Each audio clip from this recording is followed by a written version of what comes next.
All right, welcome everyone. Thank you so much for attending live, as well as for those who are watching the recording on this online.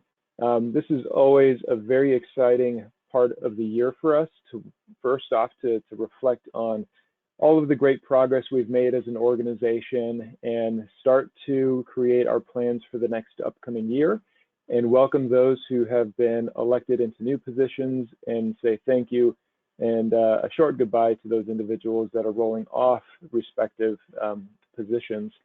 So today, as I was talking to a couple of members earlier, it is a bit bittersweet. I really enjoyed my time as president of CEPA, and as I mentioned in our newsletter, it's just a wonderful position to be in, to work with such passionate individuals and those that are eager to make change within our profession.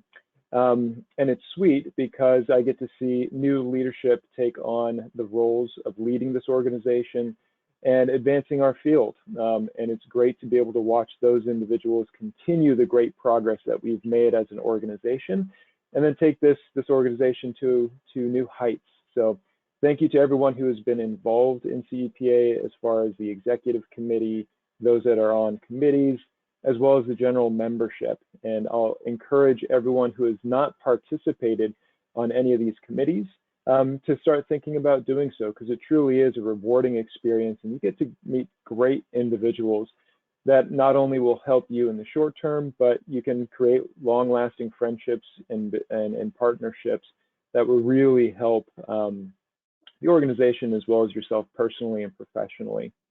So what I'd like to do today is start off with just a review of this past year, some of the great things that our organization has worked on, has developed, and has moved forward.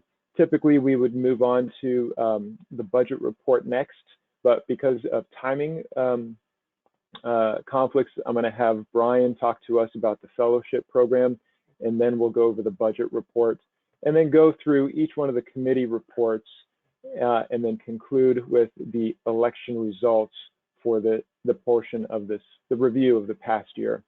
Then we'll start looking forward, looking at certifying the ballots, passing the baton on to our next president, Laura Newsom, where she will give us a rundown of who she is, where she came from, some announcements, as well as go through some closing remarks. I'd like to remind everyone of the great resources that we have on the CEPA website. Many of these resources are constantly updated and improved throughout the year, and many of these resources help advance an individual's knowledge, skills, abilities within the profession, as well as just the profession in general. So we have a pretty robust offering of CEPA e-learning opportunities, $20 for professional members, $10 for students, to be able to go through webinars and courses to obtain ACSM CECs to help maintain their certification status and improve their knowledge and skills as a clinical exercise physiologist. We've also revamped our internship directory. It used to be on an Excel spreadsheet, was outdated, and some of the individuals weren't providing internship opportunities anymore. So the internship directory ad hoc committee really reworked this and put a lot of great effort into this, led by Cassandra Ledman. And these are internship opportunities that are available across the US. Right now, it is continuing to grow. So if you are a student, there are wonderful opportunities at each one of these institutions across the different regions of the US.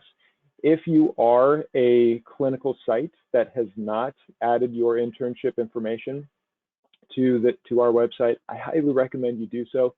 It not only benefits you as an organization, but it really helps develop the next generation of clinical exercise physiologists. I always like to remind individuals of just the fantastic partnerships that we have with ESSA of Australia, CEPA, Canada, and then BASIS in the UK. We have access and they have access to our webinars and educational offerings at membership rates. So beyond what we provide here within CEPA, if you are a CEPA member, you can access other educational materials and opportunities through each one of these organizations through our partnership. So I highly recommend looking into those, because certainly these institutions are also leaders in the world in clinical exercise physiology. And then lastly, our discussion forum. There are many questions that come up within academic settings and clinical settings, students trying to better understand which direction to go to become a clinical exercise physiologist. Our discussion forum is a great way to have access to national and world leaders within the field of clinical exercise physiology to get a better understanding and additional answers to help direct you in the direction that you need to go to. So each one of these resources have been available for the past couple of years, and they're just getting better and better with time. And that's largely due to our membership, individuals who are involved in this, and Clinton Bronner for really keeping our website up to date and adding additional resources. So a big thank you out to Clinton for his tireless work with our website. I'll also like to highlight our virtual annual conference. It's going to be taking place this year on the 10th of February, which is Saturday. It's pretty much an all-day event, and this year I will be serving as chair and Laura Newsom as co-chair, and leading our wonderful committee members in developing the program. One of the main things, if you haven't been involved in our virtual conference before, the main things we do is we reach out to 4 to 5 internationally recognized individuals to serve as keynote speakers. What we have done in the past and will continue to do is to focus across the profession of clinical exercise physiology.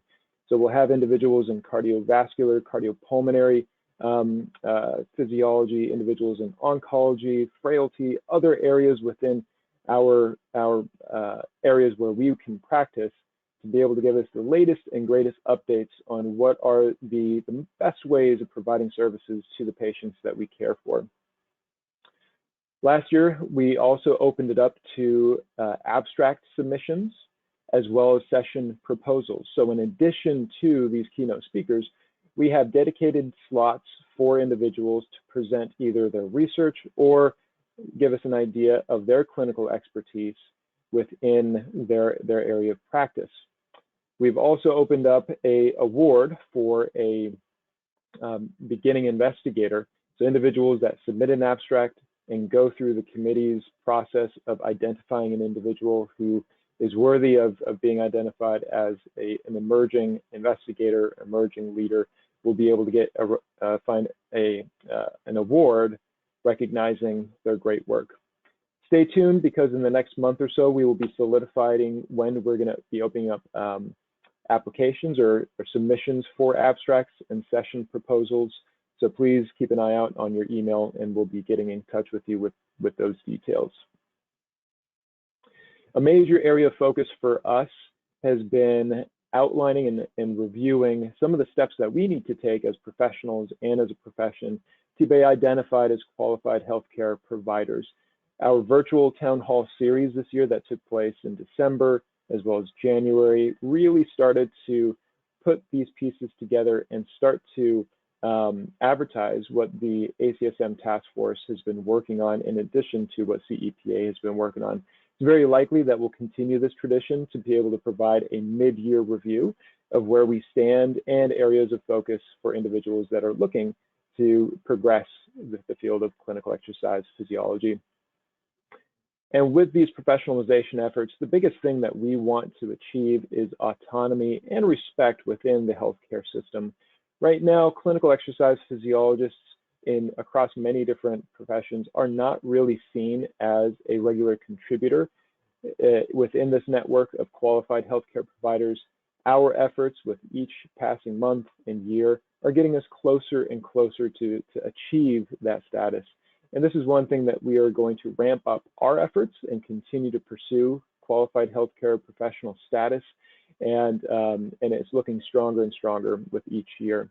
And the group that have really started to put this into practice and really create this as a potential reality in the future is the ACSM Reimbursement Task Force that is led by Bill Kraus. Number of individuals that are highly influential within the space are a part of this committee. Clinical Exercise Physiology Association has a dedicated spot within this professionalization group, and will continue to have a strong say in the directions that we will be going as a profession. And we may actually be increasing our involvement, given that CEPA represents the field of clinical exercise physiology, and that we house the content experts within our practice. Our biggest goal, of course, is to be recognized by the American Medical Association as QHPs and get a spot on the Healthcare Professionals Advisory Committee. This is where we can really have a strong say in the CPT codes that can be created, where clinical exercise physiologists can bill under, and really continue to work towards professional autonomy. Another image that you all may have seen is our infographic that helps describe what a clinical exercise physiologist does and who we are. Again, this was created by a medical illustrator here at the University of Illinois, Chicago. This is freely available on our website to members and non-members to be used in classrooms, publications, in presentations, and working with hospital administrators who may not have an idea of what we do as clinical exercise physiologists. So I highly encourage everyone to download this and readily use this in the space that you're practicing in or working in. We're ramping up our efforts in publishing some of the great things that clinical exercise physiologists do. Our main interest right now is to start to outline what clinical exercise physiologists can do in their practice patterns. Our very first publication within this series of areas of practice will be focusing on, or is focusing on, cardiac rehabilitation and clinical exercise testing. This was masterfully led by Clinton Bronner, and each one of these contributors, these authors, focused on the cardiac rehab and clinical exercise testing facilities within their respective institutions, where clinical exercise physiologists are the majority provider within those practices. And we outlined essentially each one of the tasks that as clinical exercise physiologists we perform on a daily basis. Many of us take that for granted. I think a lot of us understand the heights at which we would be able to practice in, but other individuals in the healthcare field really don't have an idea. And so this is not only here to establish what is being done at some of these leading institutions, to be able to give clinical exercise physiologists a better idea of what they can pursue, but more importantly, give hospital administrators as well as legislators a better idea of what our capabilities are and how we can practice. The next iterations of this particular manuscript is going to be going out to the broader space of cardiac rehab across the United States to better understand where and how clinical exercise physiologists are practicing. Because unfortunately, there are many cardiac pulmonary rehab programs that do not see clinical exercise physiologists and their abilities the same way that we do. And so we need to understand those limitations and identify other programs that are utilizing CEPs at our fullest capacity to be able to support these professionalization efforts. Of course, another major area is compensation for the clinical exercise physiologist. Many individuals currently practicing with the field have likely experienced this, where clinical exercise physiologists may be undervalued and their salaries and hourly rates may not reflect the quality of work and care that they provide within that service line. Matt Thomas has been an emerging leader within this field in cardiac rehab, pulmonary rehab, and clinical exercise physiology, but particularly the management of these clinical programs and the advocacy for higher pay for clinical exercise physiologists. So under his leadership, this writing group was able to come together, put together this really nice white paper that, again, is freely available on our website, and outlines the basics of what the steps you need to take as a professional unit, as an organization, to advocate for a higher salary for these clinical exercise physiologists. The major topics that are discussed here is an alignment of terminology. We know that there's so many different terms that have been used to describe a clinical exercise physiologist, and what we need to focus on is aligning our terminology, focusing on exercise physiologist and clinical exercise physiologist clearly outlining the capabilities of those individuals, and then additional certifications that one would need to practice at these levels, but most importantly, a roadmap to how you'd be able to, again, advocate for your clinical exercise physiologists in these settings to increase their salary. We were also reached out to by the CDC with this Million Hearts initiative. Many of you have seen this. This has been a packet that's been created for cardiac and pulmonary rehab programs to help increase referrals to the respective programs, but also identify ways to enhance the services that are being provided and enhance just the field of cardiac and pulmonary rehab.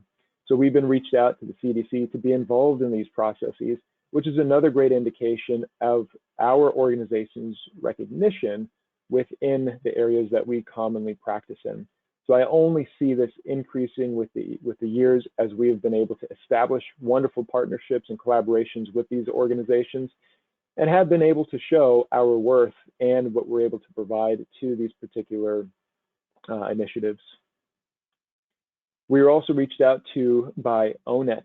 And so this is a national organization or government-led project where it is the nation's primary source of occupational information. And this database contains hundreds of standardized and occupation-specific descriptions on almost 1,000 occupations covering the entire US economy. The one major thing that we're going to advocate for and are advocating for is the separate identification of a clinical exercise physiologist. At this moment, we only have exercise physiologists listed within this database, and individuals that we have been interacting with from ONET are starting to listen and are open to the idea of going down the pathways necessary to establish clinical exercise physiologist terminology that is separate from exercise physiologist. And so if you've been reached out to by ONET to be able to give your description of an exercise physiologist, I highly encourage you to make a separate note of how we differ from, or how a clinical exercise physiologist differs from an exercise physiologist.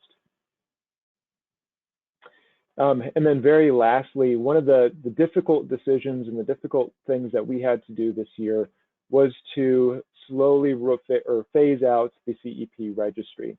Now, this was a phenomenal registry that was created to be able to recognize those individuals that sat for the ACSM RCEP exam. Individuals that passed that exam were able to call themselves registered clinical exercise physiologists. Individuals who had sat for the ACSM CEP and have met the criteria to be listed within the CEPA registry could also then call themselves registered clinical exercise physiologists. One of the main goals of this professionalization effort was to increase the visibility of clinical exercise physiologists. And so fortunately, there was a wonderful effort to be able to include everyone that had passed the ACSM RCEP, the ACSM CEP, into the US Reps registry. Now, this is serving as the main database or the registry that identifies practicing clinical exercise physiologists or those that maintain that certification. And with the CEPA registry, that of course created a little bit of confusion of who calls themselves CEPA or RCEPs, who calls themselves US Reps registry. And so what we decided to do to be able to limit the confusion, because I'm sure all you can appreciate the vast amount of confusion that exists within our field in identifying who we are, what we do. This was one major effort that we took to decide to phase out the CEPA registry, but in its place, we wanted to create an opportunity to recognize individuals for their excellence in the field of clinical exercise physiology and working as clinical exercise physiologists. And so what we ended up doing is we put together a committee to develop the CEPA fellowship program to really recognize these individuals. And we're very fortunate to have had Brian Coyne volunteer to serve as this committee chair. And again, he was able to lead this group and keep us on task and come up with this wonderful fellowship application that he will now review and go over and give you some of those details. And Brian, whenever you want me to advance the slides, just go ahead and ask me to do so. I'll do that. Thank you very much, Jamal. Excellent recap of this past year, and thank you for your service as president in this past year and in previous years as many areas to CEPA. So yes, as we move the registry to move everybody in that's certified to US reps. So everybody that is ACSM certified as a CEP is under the US reps. We still want to identify those and support those and honor those really that are at a higher level, higher standard. So the committee, you can see those on the those folks on the committee that were diligently working on this over the last, I'm not going to say a year, probably a good 6 to 9 months before we got, that wasn't right ahead last year when we got started this time, but we got rolling. Jamal, if you would, next slide. So as Jamal said, it's a transition. So why are we doing it? We want to continue to recognize those serving CEPA and our field with distinction, since everyone that's a CCEP is included as a registered clinical exercise physiologist now. That's a good thing. It is, when the registry, when the RCEP was started in the 90s, it was created to create a registry of clinical exercise physiologists. And it's evolved. So as our field has evolved, the meaning of a registered clinical exercise physiologist has evolved. And there are more registered clinical exercise physiologists now, or being called registered clinical exercise physiologists now, than we've had ever in the past. And like Jamal said, we created the CEPA registry to recognize those who had the RCEP as well as those who were able to distinguish themselves and meet the criteria for that. Now that the US reps includes all of that, we don't need the registry. We can start to focus on a fellowship. And this idea has been thrown around for probably about 10 years within our organization. And we want to target those CEPs that are in the clinic, those in research, and in academia to show kind of, hey, this is your mark of excellence or a mark of distinction in the field. It's not going to require a doctoral degree, which we'll talk about here shortly, but it is going to show that you have a high level of competence. And it is something that's achievable, and it's hopefully going to be attractive to our members. Next slide, please. So requirements, current certification and maintain it. We have set up points criteria. Currently, it's at 100-point minimum. We are going to look at that kind of every year as we go and see if it meets what we want it to meet. It's going to be a minimum, so we're not going to say, hey, if you're at 101 points, I'm going to guarantee it that we're going to guarantee that you got fellowship. It's an application process, so it will be a minimum of 100 points.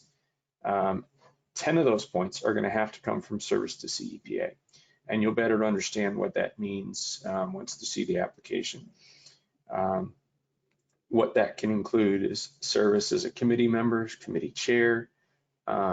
That can include attending webinars, meetings. That can also include serving as a elected member.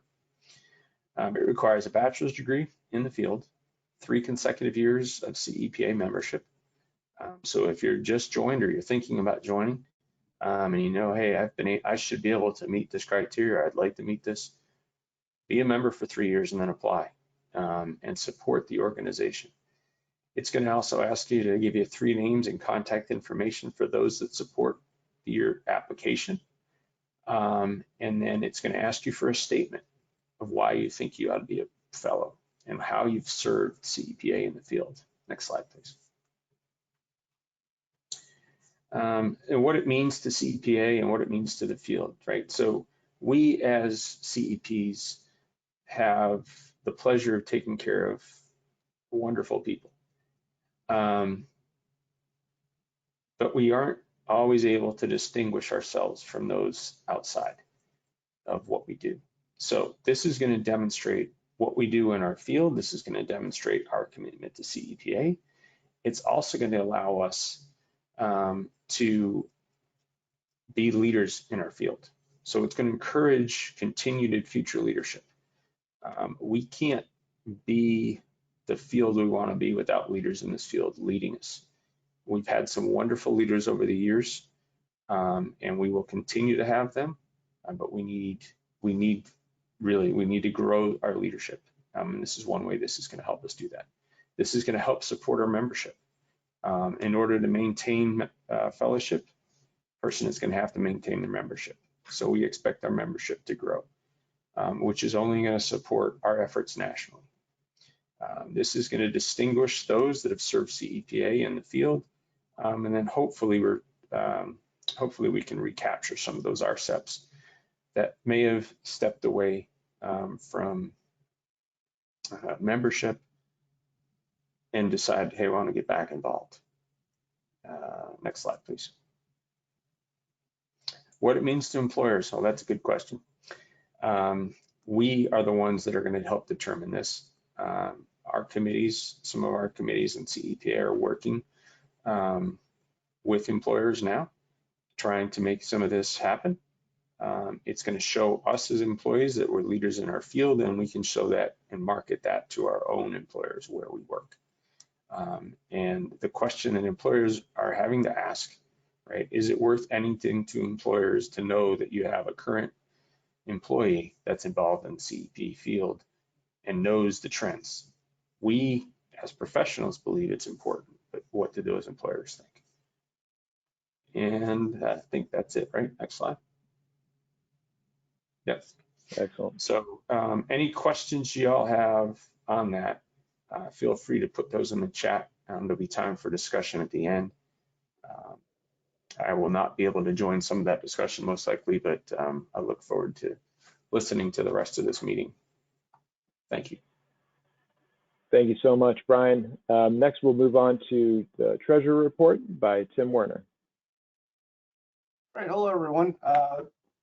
My task is to get the numbers from ACSM and then line them up with what we thought we had each year in terms of revenue and expenses.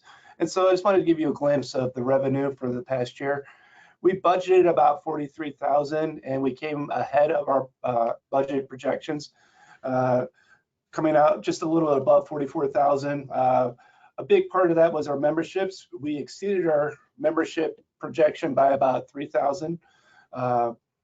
We also had some funding from a conference. Now, we didn't have a conference in 2022, but we began to accept registration for the conference, I believe in October. So no numbers yet for the conference in 2023, but I do suspect that to be a very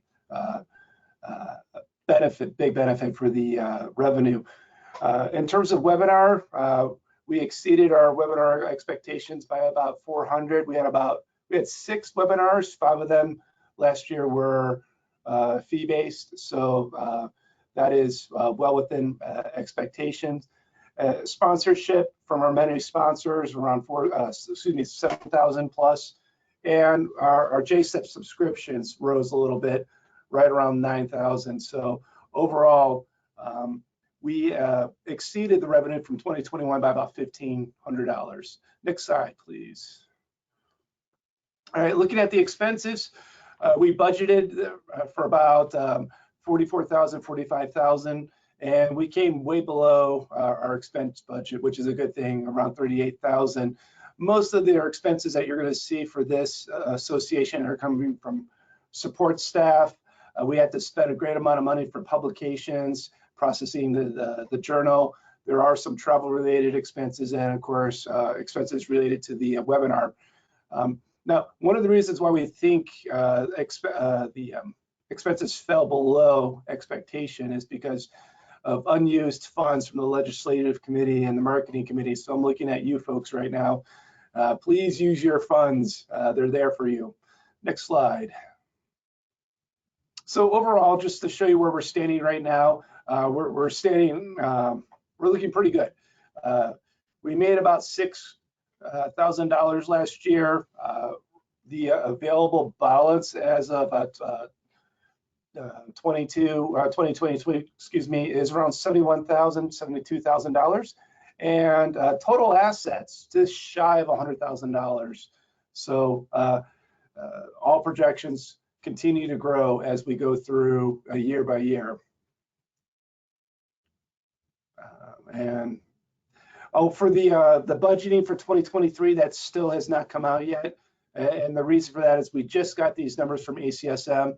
And so we like to develop a budget based on all the numbers from 2022. So we'll report on that next year. Wonderful.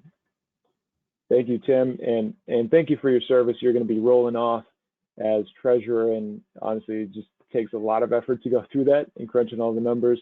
I know something that many of us wouldn't want to do, so I'm grateful for your willingness to step up and do that. I think this is going to be another great year. Once we review the 2023 numbers, we're going to be quite impressed. I know the conference has brought in quite a lot of money, and just to reassure all the membership, all the revenue we generate, it's not going to support, purchases of Teslas for everyone, right? It's going back into the organization. And this is going to be a year where we start to look at our funds and look in ways how we can meaningfully invest into the organization and continue to grow our offerings, grow our membership, and then advance our profession. So just to provide everyone some reassurance, it's important to look into how much we're making, increase that so that we can continue to better serve all of our members. Next, we'll move on to membership reports. Racine. Hello, everyone. Over the last year, we just really had two main objectives with membership, and it's really just to increase the awareness of our membership benefits, because we talk about CEPA and how wonderful it is, and we all know it because we're involved with it, but we want to let our colleagues know as well, and that way we entice them to join us in reaching our moving our goals forward in clinical exercise physiology. So ultimately, our plan is to try to increase our memberships numbers up to 1,000 by 2024, and we are getting there, baby steps. Every month we do see some fluctuations, but hopefully now that the annual ACSM meeting is now passed, we're hoping that people spoke to our board members and all of our wonderful volunteers that have been at the annual meeting, and they are enticed to join as well. So hopefully in the upcoming months, those numbers will increase. But by increasing our awareness of membership benefits, we want to really utilize social media throughout the year at different points to highlight all of the different member benefits that maybe our members really don't know about. For example, continuing education programs with our affiliate organizations, the benefits that they get with the access to the journal, and then even for student member benefits as well, because we want to try to grow that membership base even more.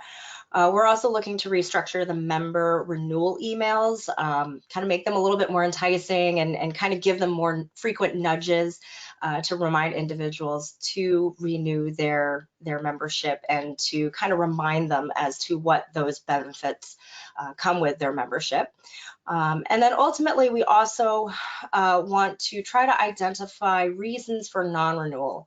Unfortunately, right now, our expired membership base surpasses our current numbers, and we really want to try to find out why that is and determine is there something else that we can do to increase and make membership more enticing for our colleagues. Next slide, please. So right now we have a 14% increase in total membership numbers from last year. We are currently sitting at approximately 592 members. We did see an increase in student membership of approximately 23 students, one added member for the associate category, and we have 48 new members in the professional group. So our goal for the upcoming year is to try to increase membership across all three of these membership categories, especially trying to target those student members and encouraging the student members who are graduating to transition into professional membership. Wonderful. Thank you, Racine. Another thing I'd like to emphasize is, what's the purpose of becoming a member? Personally, of course, it's to have access to our resources, to be a part of the organization, to work towards being recognized as a fellow, but it's even more important than that when we're looking at the field itself. Now, one of the major things that we've faced within our professionalization efforts is our representation.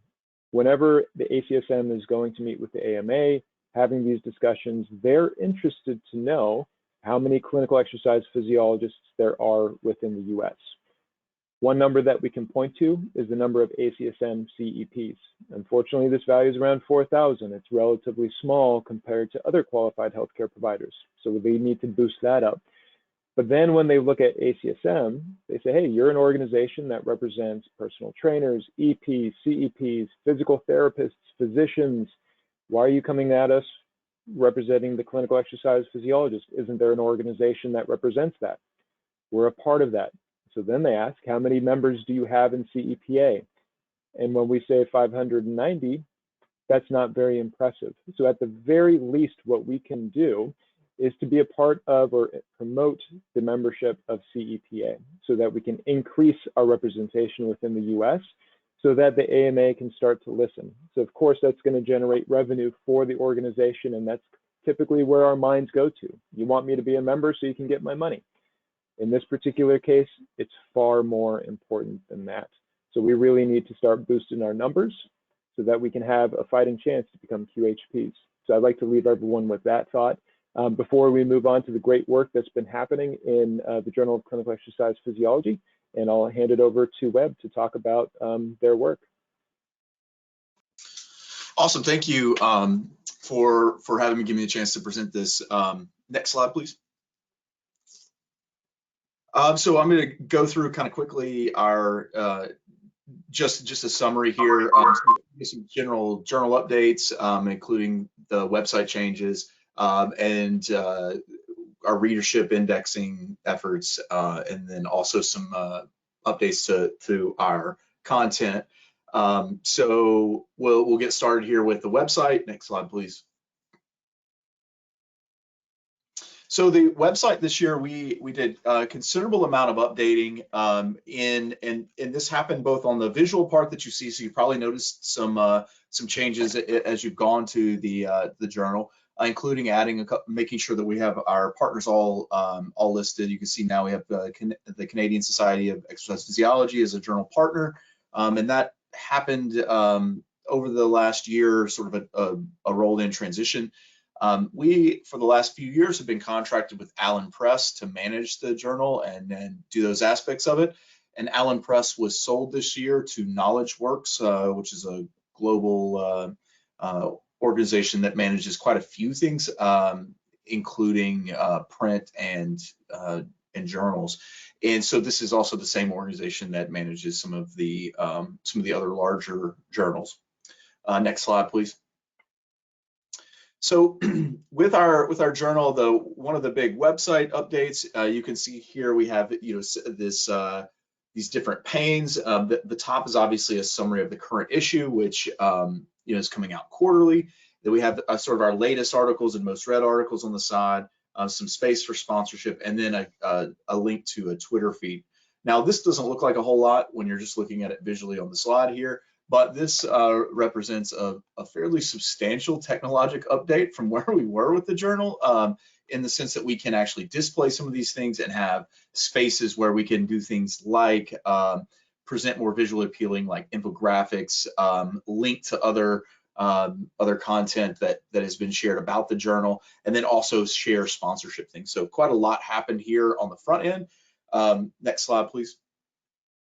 Now, on the back end of this, you can see a little bit of it here, in the sense that the back end is now fully searchable and available for indexing. So it is one of those things where we had to really update our back end architecture of how the journal is stored and processed in order to do that.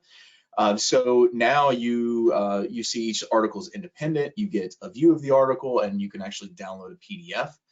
We also have links to be able to download particular slides so that you can include those things, and they already come adequately referenced with the material and the citation on it. Next slide, please. So that's so getting to all of those steps have really helped us in a couple of ways. One of those ways is readership. Now with our partnerships, we have several international partners, including some universities that have subscriptions, as well as other societies that are recognized in the journal as either a partner or as their official journal. And that brings us to having about 23,000 exercise physiologists and scientists with access worldwide to JCEP and its content. Now, this is a massive increase. I was trying to figure this out when we were at our meeting. I've been community chair now for 5 or 6 years.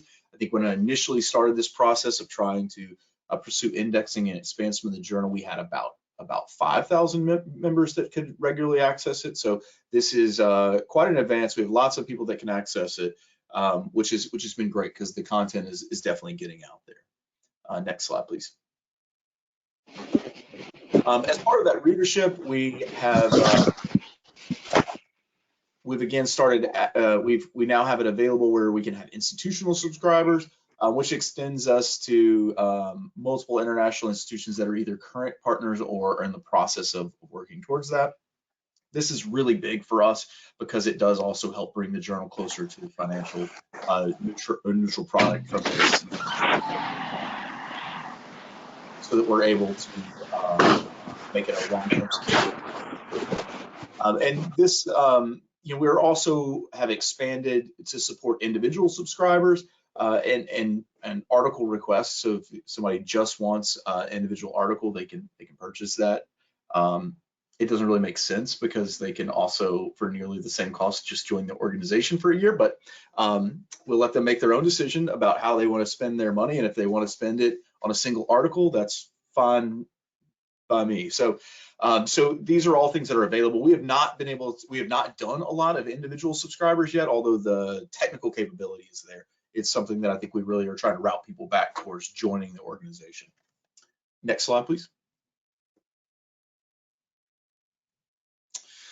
This is just a link, so if you happen to know anybody or are going through this is how you can access the journal. This is actually posted on the journal page. And it's obviously join any of the 3 organizations, or for institutional subscriptions, they can connect to us. Now, this is the institutional subscription has been at this stage is a one-off contractual thing where we are working with the institution to do that. It's generally there's a per user charge that goes to the library. This process is generally initiated by the library, and then we work to figure out what is the likely readership from it. It's not the total number of people at the institutions, but really more a little bit more focused than that, and then we craft the contract around that. All right, next page. All right, so this is the big one, indexing. This has been quite the process, but we have had some success in this space. So I'm really just updating from where we've been the last couple of years here. JCEP content is now searchable in Google Scholar. So if you go to Google Scholar and you type JCEP, a whole list of articles are going to come up. If you have your favorite JCEP article that you want, you type that in, it will come up and link you back to the website. Now, this is not a true complete journal index, but the improvements that I mentioned earlier in the data architecture allowed JCEP content to be indexed in this way because all of the backend information is searchable by Google Scholar, and because they can find it easily and readily, they pull it into their database. So from a true indexing standpoint, JCEP was submitted to Web of Science in August of 2019 and has been under review until about a month or 2 ago there. We have revised content, procedures, and technical aspects of the journal to try to meet those needs. Some of those were actually completely reworking how we store and the data architecture that I mentioned of how the journal is set up so that the information would be easily searchable. We've updated a lot of our procedures, including how articles are processed and handled, and some of our review processes so that they are published on the website so you can see those. And to date, we've completed 3 rounds of revisions, and that was it took about a year to get our first review back. And so we've completed 3 sets of revisions between 2020 and 2022.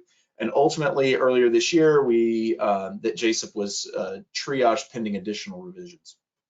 Now, I will tell you that some of these things are not very clear, and the reviewer feedback is not very clear. So some of them are challenging to follow up on, and that's really what's taken so long, is that some of the content, some of the review content that we get back is not very clear what the actionable steps are.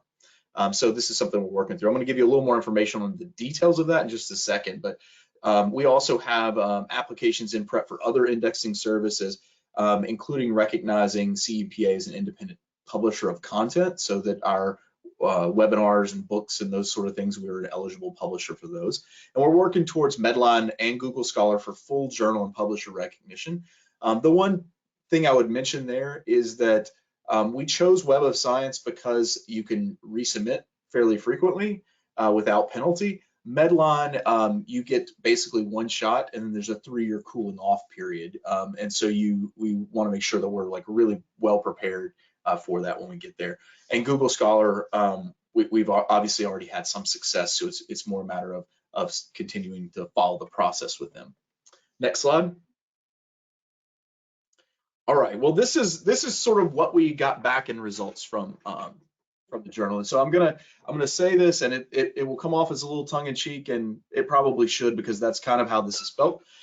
So one of the dings that we got was that we needed our publication volume needed to be within appropriate ranges to the subject area. And when you ask for clarifications on that, they just say, yeah, like publish like other journals in the content area. And it sort of ends up in this circle where there's no actual reference. And so it's hard to understand what they're benchmarking there. So we've made some changes and tried to advance so that we are we're pushing we're continually showing growth from a publication standpoint. The website information must be accurate, and these are all things that we've addressed. Some of these things are easy to deal with, like this presence of an ethics statement. Like we had those in there, but they needed to be sort of front and center there. And then, updating some of these details. So as you can see from these reviews, some of these are very clear and straightforward how to address, and some of them are very vague and very difficult to understand what the benchmarking is. Next slide, please. Our content, we are still we're still a quarterly publication. Our managing editor is Alan Press, who's now owned by KnowledgeWorks, which I mentioned earlier. And we are currently looking to expand our advertisements. So if you know any vendors or whatever that would like to post something on the website, then on our journal site, then we definitely could accommodate that. And one of our #1 initiatives right now is to try to increase the submission of original content with better, more consistent advertising within that. So if you have students or faculty that have that have a project that's interesting, or a case study that's interesting, that are looking for a home, please consider JCEP. There are no page charges, and the turnarounds are pretty quick relative to other journals of this kind. Yeah, please consider us as your publishing. Next slide. This is just to show growth in accessing our journal. So these are access of the articles, of the DOIs. And so these come directly in. We average probably around 1,400 to 1,500 tags on our PDFs per month. We have a very stable site. Of those 1,500, we average probably about 45 that the link is bad and they have to reload it, which is a really low number. But this also, I really like this because this highlights that now we have about 1,500 people per month reaching out to the journal. And that's considerably higher than where we were a couple of years ago. And that's likely a combination of things being more available, like through Google Scholar, and but also us having close to 23,000 physiologists worldwide that can access. So we've expanded our readership a lot, and we've seen our content be accessed a lot more than we did before. Next slide. This next year, so COVID, like everything, affected some of our scheduling, but we will be resuming our quarterly meetings, and those will be held with our publications committee at the times below. Now, this is something that we just wanted to publish, that we are meeting regularly and we are moving the business of the journal ahead. So that's the plan for the next year. Next slide, please. I also need to update that Dr. John Ehrman has been our editor-in-chief for several years now, and he's going to begin the process of stepping down into 2024. He and I will spend 2023 developing a job description and recruitment plan to get a new editor-in-chief in place.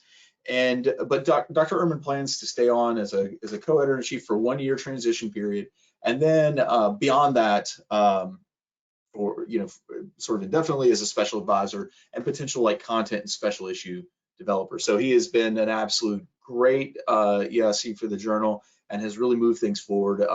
We've had a lot of success, and he's been right at the center driving a lot of that. So I totally understand and appreciate that. That he's looking to move on, but it's going to be tough to replace. So we're going to have a plan together and do our due diligence to make sure we get a good replacement in the next year. Next slide. So this next year, we're going to reapply for journal indexing, increase, and I think that's going to be a sort of multi-step process. We're also going to work to increase submission of our original research. And try to gain additional partners, particularly with the South African and New Zealand groups, so that we can continue to expand the readership of the journal. And next slide. I already did this, but it's worth doing again. Please encourage students and colleagues to consider JCEP when publishing. We have no publishing charges, so you can submit your stuff and get it in a journal that goes to 23,000 people worldwide without any payment. And if you are interested in getting involved in the publication committee, please contact me and let me know. We do have opportunities there. And I would just like to conclude by thanking the section editors and reviewers and John Ehrman and all of the committee members who have worked on this in the last couple of years. It has been an enormous amount of work to provide sort of the top level content and the growth that we have, and that's definitely been a team effort. So I appreciate everybody's efforts to ensure that the journal moves forward and continues to grow. I think that's it. Excellent. Thank you, Webb. I know we're getting closer and closer to indexing. Webb, could you provide some clarification? So individuals that get a paper accepted in JCEP in its current state where it's not indexed, in the future when it's indexed, is there a retroactive kind of paper population that goes into PubMed? Yes.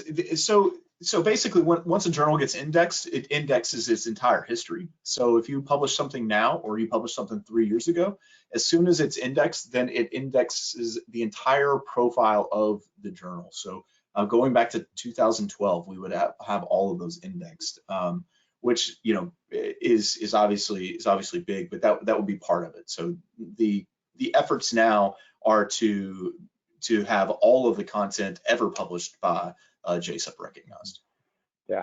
So another really great reason to submit your papers to JCEP. Another consideration is that we're always thinking about indexing as faculty and as students, but you also need to be thinking about which population you want to read your papers and who you want to be well known to. And so if you want to influence the clinical exercise physiology field, JCEP is the journal to do that. So again, please consider your submissions to JCEP. It's just getting stronger and stronger. It'll be indexed for sure for one day. Excellent. Well, thank you. We'll move on to Brittany for legislative report.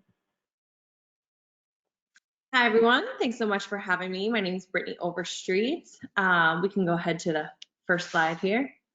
So first off, I just want to start by thanking the members of the legislative committee, including Brian, Kayla, Ken, Jacob, Joel, Whitney, Matt, and David, who have been amazing. I've been working with them with several years as chair and then as other roles in this committee. So our team has been working really hard over the past, I would say over the past year, to really hone in our identity given the changes that our field and profession as a whole have gone through, the changes in viewpoints of licensure versus non-licensure, and then of course the development of the ACSM task force that directly impacts clinical exercise physiologists. So much of our past year has been involved with that task force, ensuring that CEPA's voice is heard, making sure that clinical exercise physiologists are represented well, and then also making sure that we can be as involved as possible with the changes and at the forefront of all of the upcoming events within the profession. So just some specifics of what we've been doing in the past year. Our members have been directly related to 2 out of the 3 subcommittees involved with the task force. We've been involved with the research subcommittee as well as the QHP subcommittee.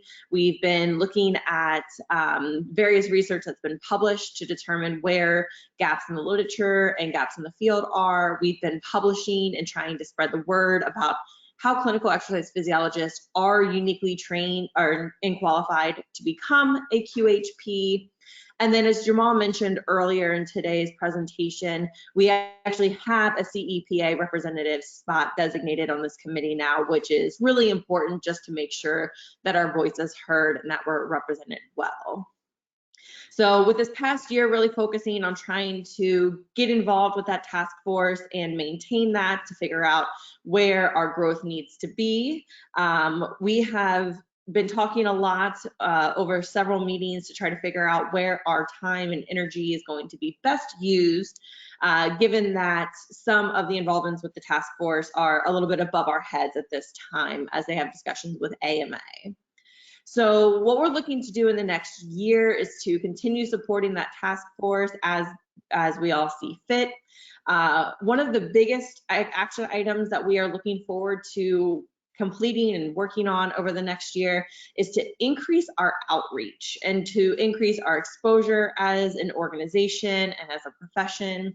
And one of the ways that we thought would be appropriate for that is to start a very strategic outreach to regional ACSM conferences, trying to increase CEPA related presentations, CEPA booths. For anybody that came by the CEPA booth at the National ACSM meeting, I want to say thank you. I also want to personally express that I thought it was incredibly successful. We had wonderful discussions. We had so many questions and interest, people who had never heard of us before. So the idea is to continue that energy at the regional level so that we can get more of our members involved, and then also just kind of solidify our spot in that relationship with ACSM and kind of make people think about us synonymously when they think of anything related to clinical exercise physiology as it's brought up in those regional conferences. So if anybody's interested, feel free to reach out to me. I'll put my email in the chat box, and I'm happy to kind of start including again our members and how we can continue that outreach. We're also going to be working with the CEPA advocacy and careers resource committees on this initiative so that we can have a little bit more power behind us and momentum behind us to get the job done. And then we want to become more involved with national legislative efforts, some that might be being done through ACSM, through Monty Ward. So discussions are being had with him about how we can become more involved in those initiatives, and then also start to educate our committee on other initiatives that are related to our field and important to our field that ACSM might not be involved in or CEPA might not be involved in yet. So we're going to be taking that as a little bit of an educational piece to our goals in the upcoming year. I believe that is all I have for an updates. Again, feel free to reach out with any questions or if you want to be involved with that regional ACSM outreach program. Excellent. Thank you so much, Brittany, and your committee members. You all have been doing some wonderful work, and I know there's a lot more work to be done, which is why we're always eager to have volunteers work within these committees. So yes, feel free to reach out to Brittany, but I'll also be going over the formal process of indicating that you're interested in getting involved in any of these committees, and I'll do that at the end of this presentation. But again, thank you, Brittany. Nicole's not able to be here for their presentation on the advocacy report, so I'll go ahead and give a quick overview of what they've been working on and some of the major things that they have identified and that they're working towards is to increase the recognition of the CEP within hospital settings.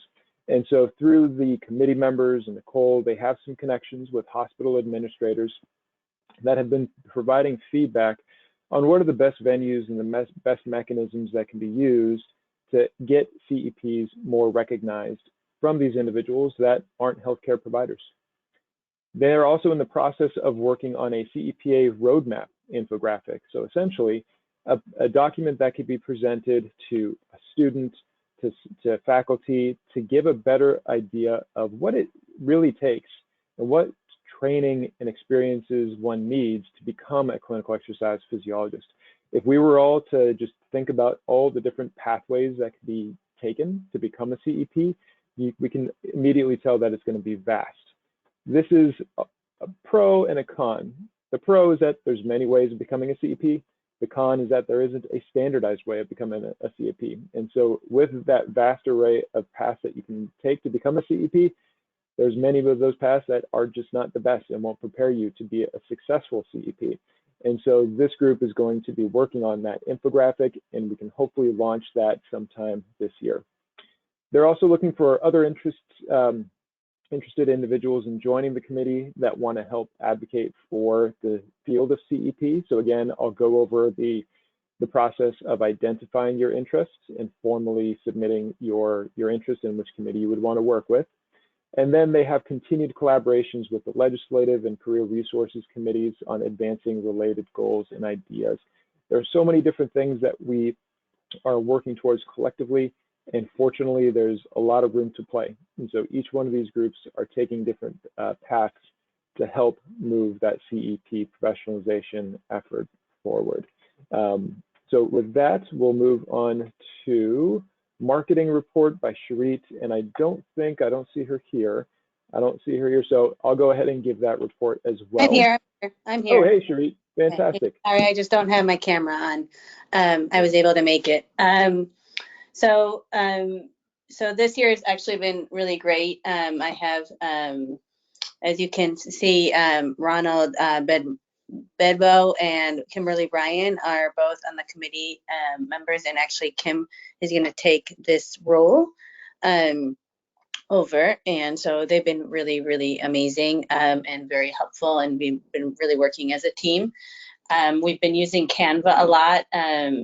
As you've seen, a lot more events, hopefully, on the different social medias, including LinkedIn, Facebook, Twitter, Instagram, and we're still working on the YouTube. And I know that Laura Richardson is working on that as well.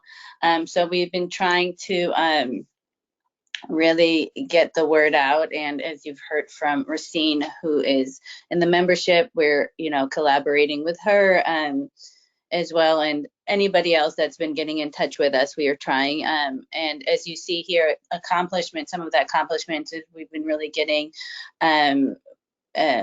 job shares out there and really trying to get that.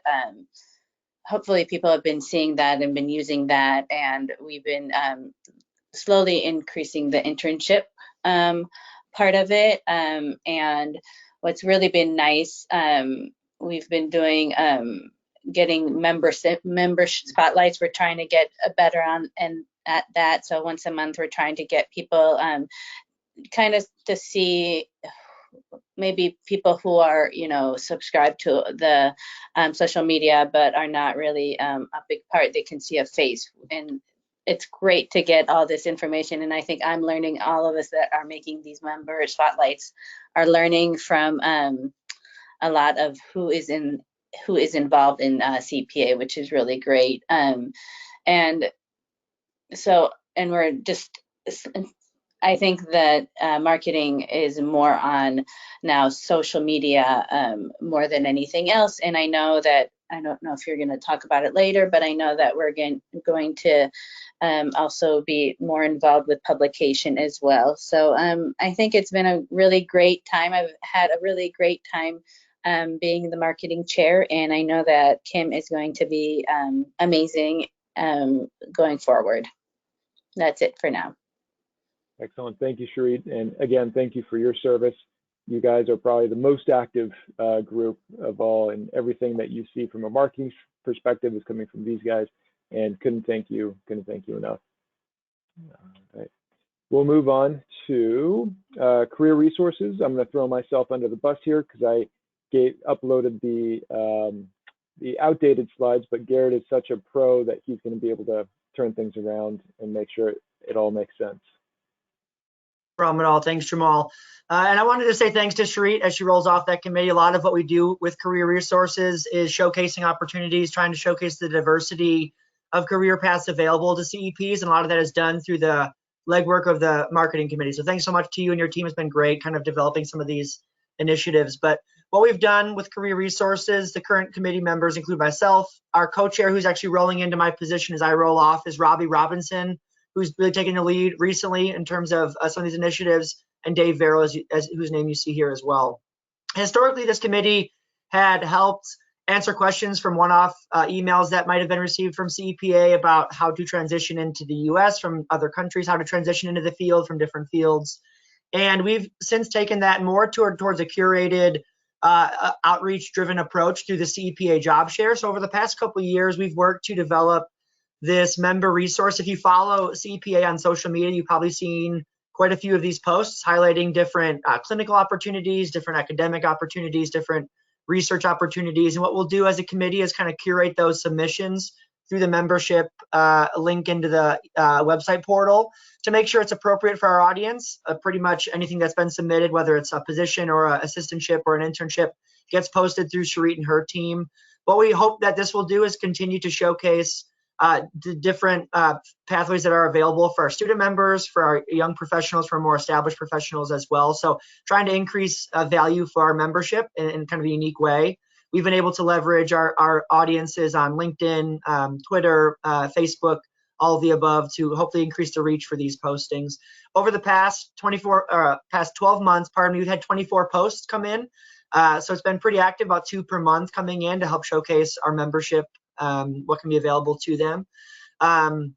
Other initiatives that we've been a part of include the CEPA Ambassadors Program, as Dr. Overstreet mentioned, in collaboration with legislative committees, in collaboration with advocacy committees, trying to really increase our footprint in regional meetings. We've had a good amount of success over the past couple of years doing this at the Midwest Regional ACSM. We've had in-person panels, we've had Zoom-based panels as well.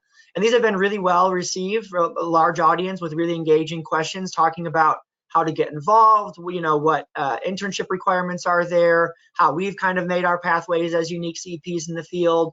So these things, we're hoping to kind of take that blueprint that we've successfully built at Midwest and expand that to different regional meetings. A lot of that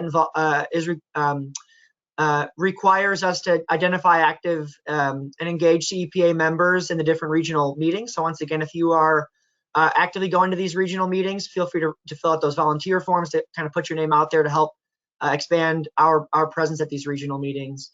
Sort of aligned with that Ambassadors Regional program that we're working on, we are doing Zoom-based panel meetings for different exercise science clubs.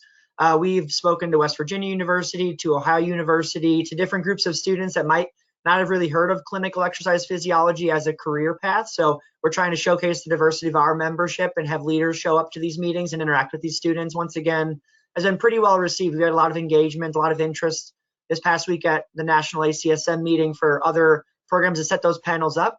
So certainly trying to expand into the academic space as well and really get engagement from the students also. So those are our main initiatives, our main goals for the upcoming year. Certainly been a great few years as chair of this, but certainly leaving the committee in good hands as Robbie rolls in as the new chair of this group. So happy for the enthusiasm and the engagement that I've seen in recent years, and expect great things coming up. So thank you. Excellent. Thank you, Garrett.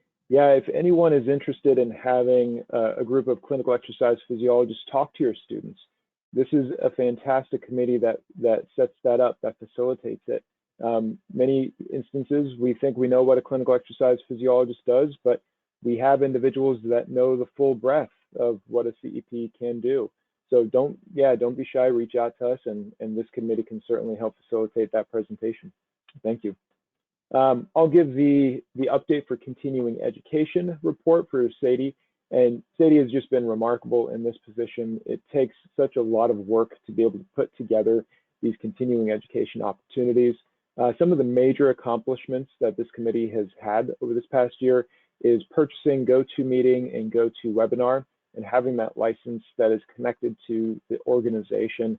One of the benefits of having that is that we don't have to worry about any other institutional subscriptions or personal subscriptions to use this. And although it seems like it's pretty small, it really helps us ramp up the offerings we can provide to the membership.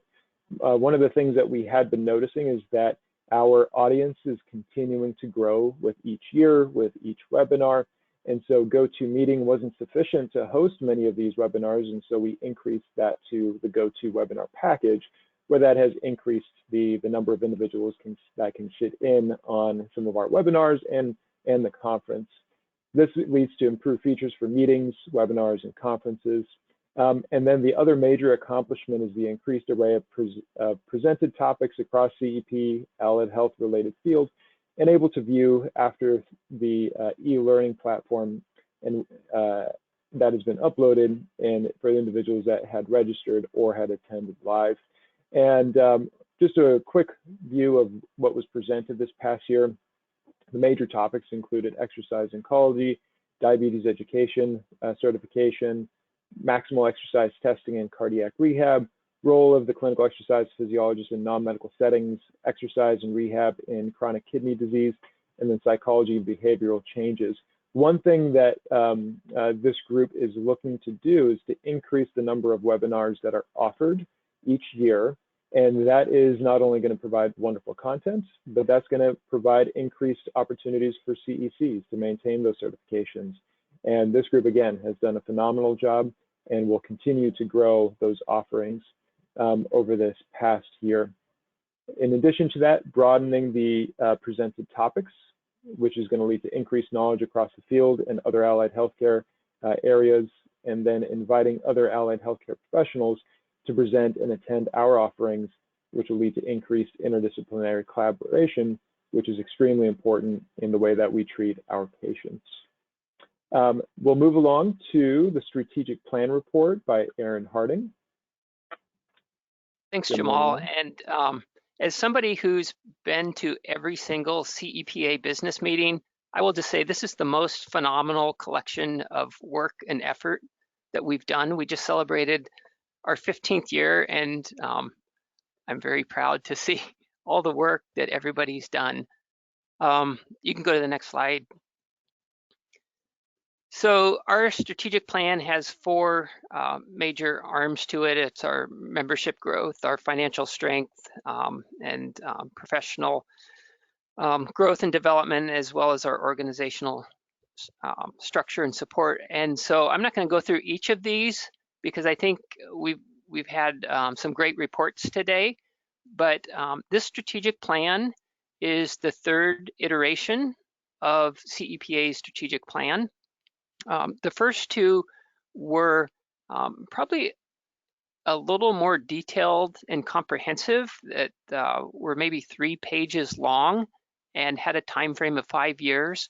And so what we wanted to do was to put all of these goals on a single page and make a shorter timeline. So we made it a 3-year plan with the idea of really getting laser focused in a particular in certain areas. So under membership growth, probably our most ambitious goal is to get to 1,000 members. We're not quite there yet. We still have another 1.5 years to go, but there's been some great progress over the last couple years. We've been hovering at or just under 400 members for the longest time. And our our membership committee has really taken these goals and put little action plans to them, and we've increased by 200. So that's really phenomenal and a great step. You know, that's 50% growth. So if we do that again, we'll get there in 2 more two more jumps. So under financial strength, we're very solvent. I think the goal is to keep that going, but also to grow, just to scale our profession on a bigger stage here. And in a number of ways. The journal, as Webb talked about, has opportunities to bring in revenue. The journal has typically been more expensive than, it has created more expenses than revenue, but we're kind of moving close to a break even. Our annual conference, which is relatively new, if you think about most professional organizations, that is the number one or two biggest revenue generators. So the fact that we've started a annual meeting, I think that's going to just grow into the future. We definitely do a good job of doing budget neutral budgets for the year. And then I think the biggest opportunity in this area will be with partnerships. So I'll be working with Wanda, our executive secretary, to kind of develop that committee over the next year. The next slide, Jamal. It's been a lot of great work here under professional development, the QHP efforts, sort of highlighting that, but also the work that we're doing with our professional practice patterns. We just had the paper come out in JCEP that Jamal was talking about, identifying programs that use CEPs that practice at the upper end of our scope of practice. And I think this is going to help us develop sort of a professional scope of practice that will help guide us for legislative or other efforts down the road.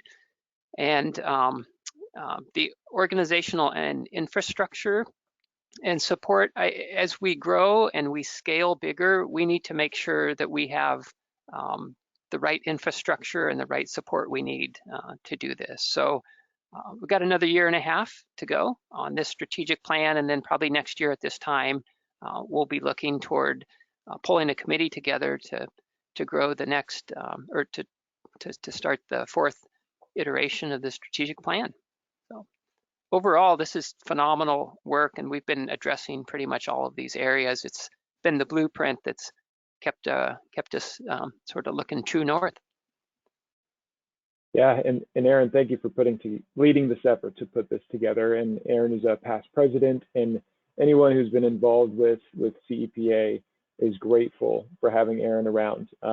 He's just a historical text, just walking historic text, and he's really helped us stay on the path and kept us aligned with our strategic plan. So thank you as always, Aaron. Greatly appreciate it. Yeah, you bet.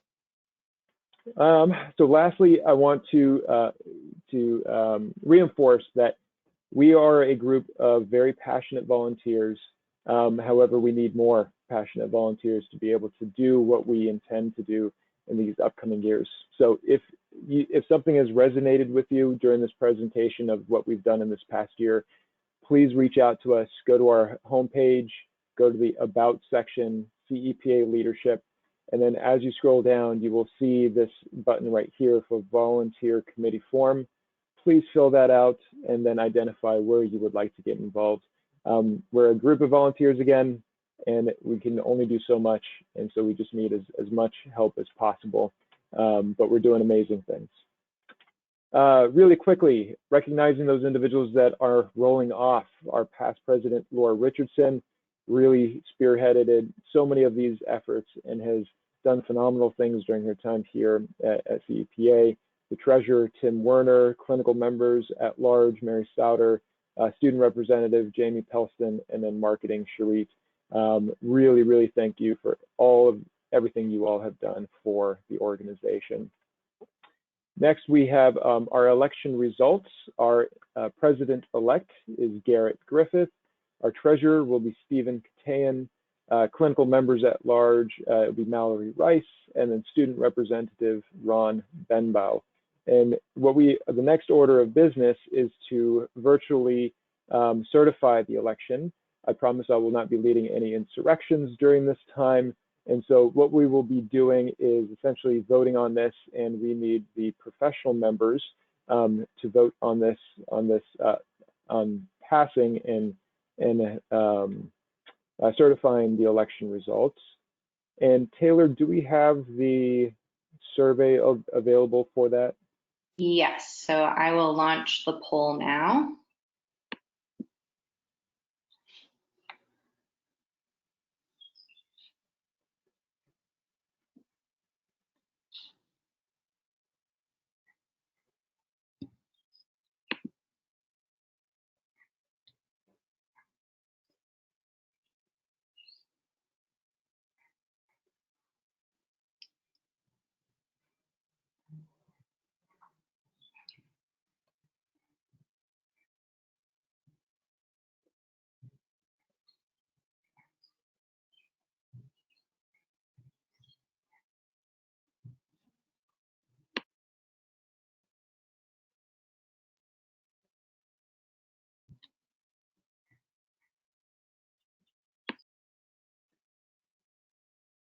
We will give it a little bit longer. So if you haven't filled out the poll now, please do so.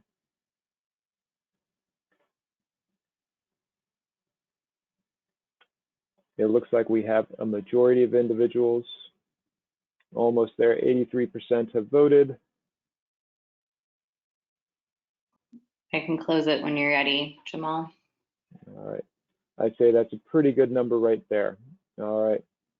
All right. Fantastic. Thank you, Taylor. All right. Well, with that, I would like to welcome in President-elect, officially Garrett Griffith, Treasurer Stephen Katayan, clinical members at large Mallory Rice, and Ron Benbow, student representative. I'd also like to welcome in the new committee chairs for marketing, Kimberly Bryan, career resources, Robbie Robinson. And then most importantly, so excited for this, welcoming President Dr. Laura Newsome. She is going to be joining a lineage of just phenomenal leaders, except for that person between 2022 and 2023. With each passing year, we as an organization take bigger and bigger steps. And I think if trends are if we follow the trends, this year is going to be even greater than the past. And it's largely because of our membership. And I also want to recognize Wanda Kester, who is our executive secretary and really the backbone of this organization. So it's a very special thank you for her and keeping all these individuals, all these presidents in line and supporting everything that we do. But again, really looking forward to having Laura at the helm. It's been phenomenal working with her this past year and just looking forward to all the great things that you're going to be doing as president. So the floor is yours, Laura. Okay, great. Thank you, Jamal. Everybody can hear me? Fantastic.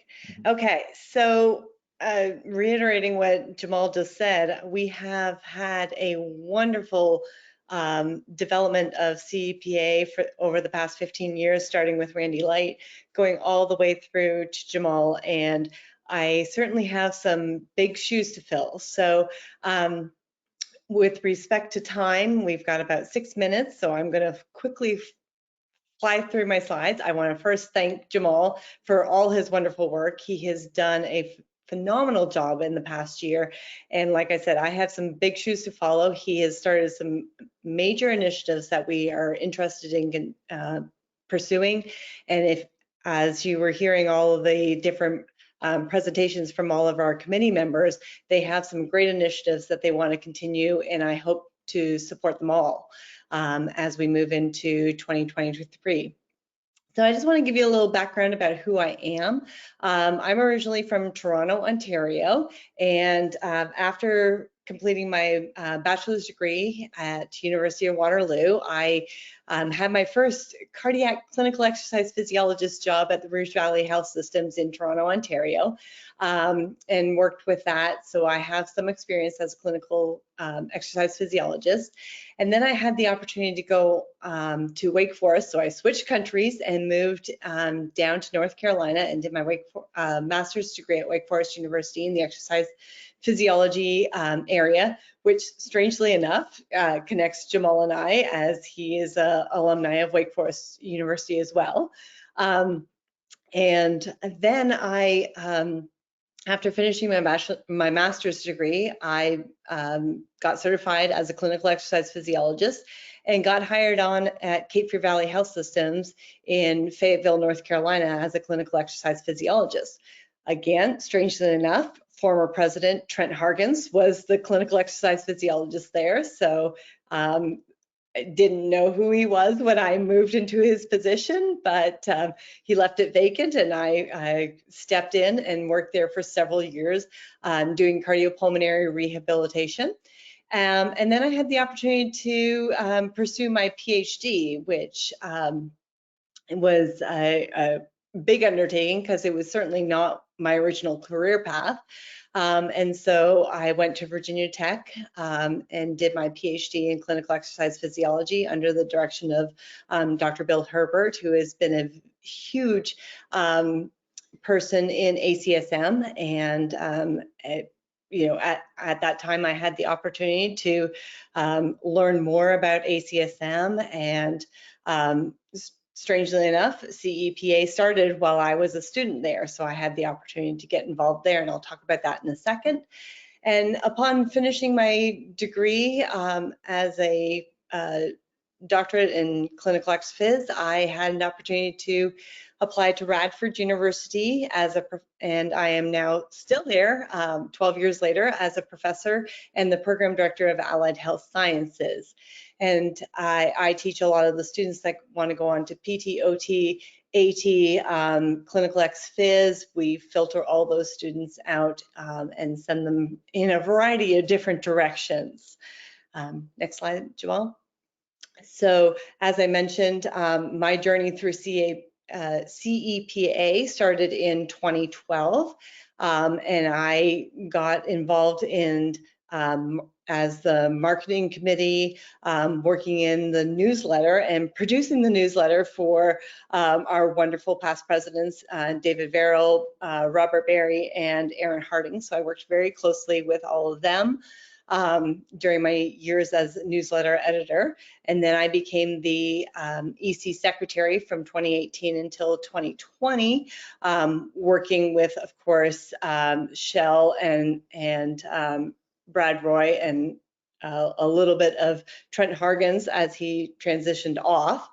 And then I, strangely enough, said, sure, I will put my name in to be president, and wonderful support behind me. I have to say that Wanda, Laura, Trent, Jamal, Brad, Shell, Dennis, all these people were strongly supportive of me applying to be the president of this organization. And so I accepted the nomination, and following, like I said, some big shoes. I'm not sure what size Jamal is, but they're a lot bigger than my little size 9 woman's shoe, to be your incoming president of CEPA for the years 23 to 24.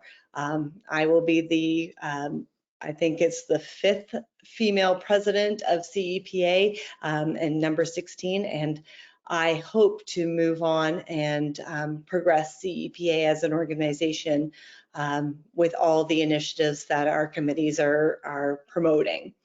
Next slide, Jamal.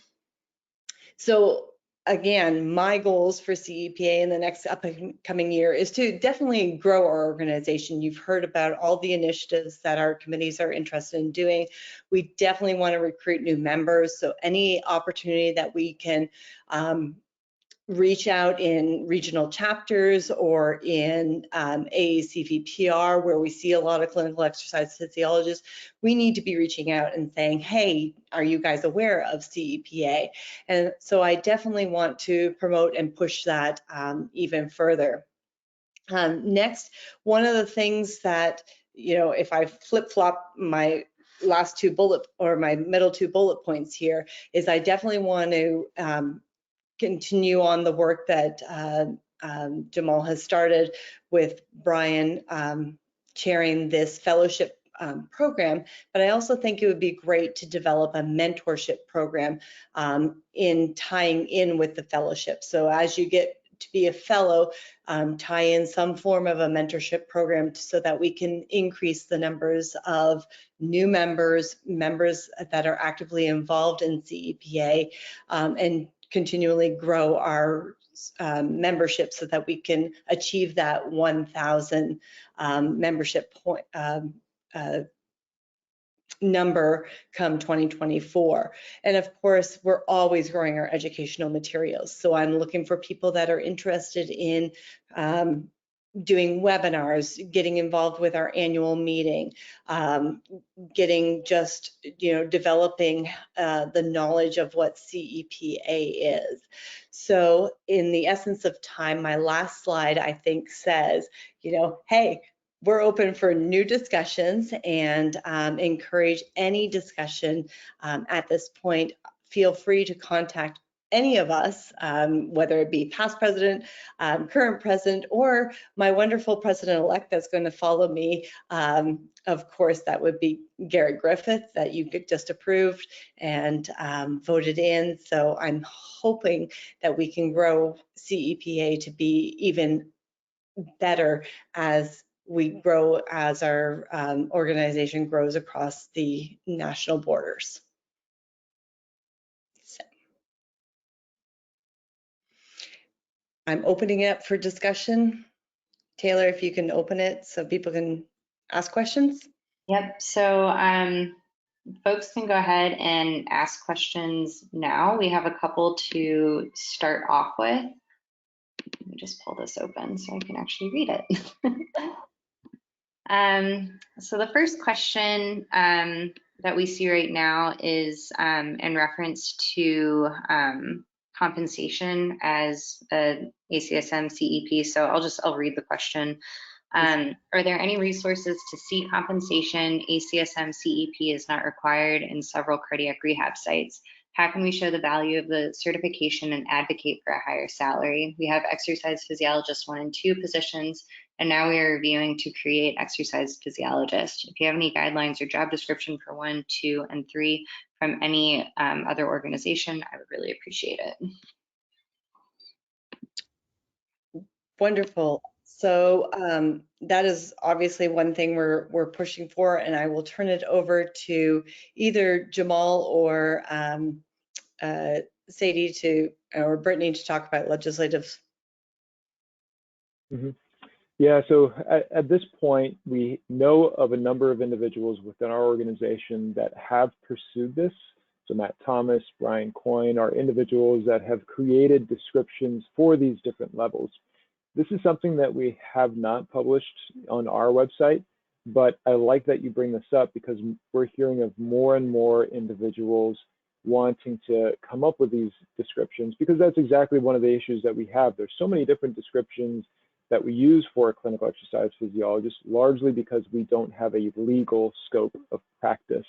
And so what we can do is, if you can reach out to us, shoot us an email, we can get you in contact with those individuals so that they can help facilitate your efforts.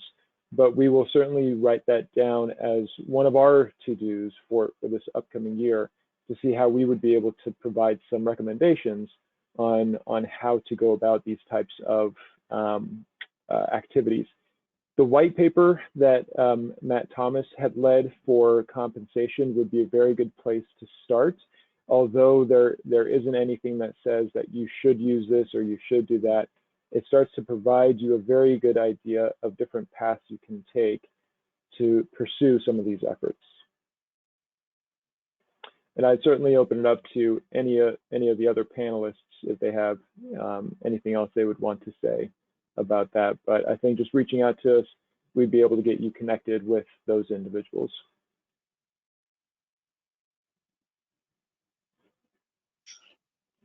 Okay, so maybe if those folks want to hop in, but the next question, just to prime it, is just a question of when the fellowship program will be launched.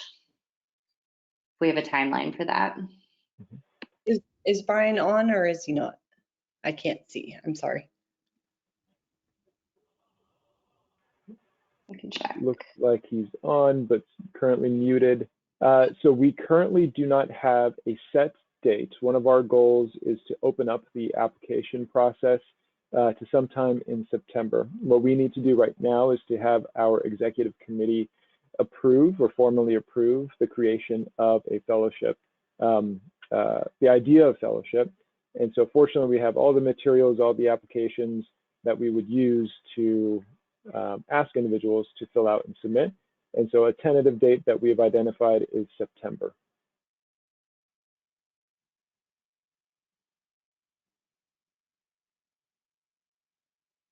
And I don't think Brian has any more to add for that at this time. Okay, so we just have one comment as well, just regarding Laura Richardson and her role. She's going to be taking on the role of marketing for JCEP. I wanted to make note of that as well. And those are really all of the questions that we have. So. Wonderful. Yeah.